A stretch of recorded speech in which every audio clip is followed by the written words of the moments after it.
ang mga IP nag-experience sa discrimination.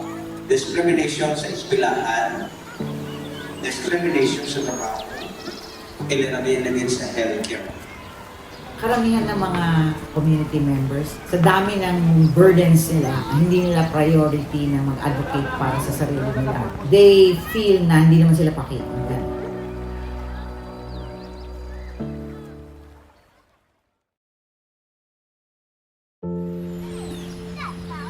It's the only area of atin within the city. Dito sa area na to, nalaman nila na ate pala yung nagbili ng lupa diyan. Hindi kami papayag na magpasok yung mga ate. Magbibigay lang yan ng dumi sa ating barangay at linagyan nila ng bakod.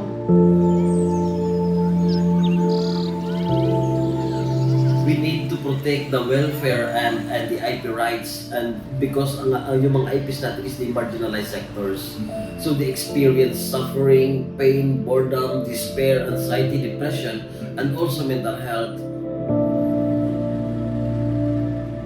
Dahil po sa hirap talaga parang mayroon kaming discrimination. Hindi daw sila iyan isakay sa ambulance ng hospital. Sabi ko sa nurse, hindi pwede na isakay niyo sa bus yung kasi hindi kailangan namin yung ambulance para pumunta rin or ano na vehicle para lamasin yung katutubo. 82 years old na yon.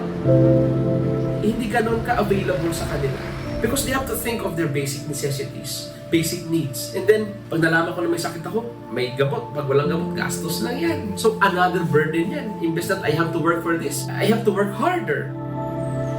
Siguro, ang iniikog na kato tungod sa mandayan sa kakulangan siguro kabulong o kung kakulangan sa paintindi man kanay tungod nagmasakita na mo nagmasakit ay tungod ginaisip na may kabataan yung ginapaeskwela paano dun kung mitras ko ita na nga ginasustin ko kadyang bulong di mo da siguro nga ang doon nag-abot sa anak panguna-una nga ayan lang na maghipo.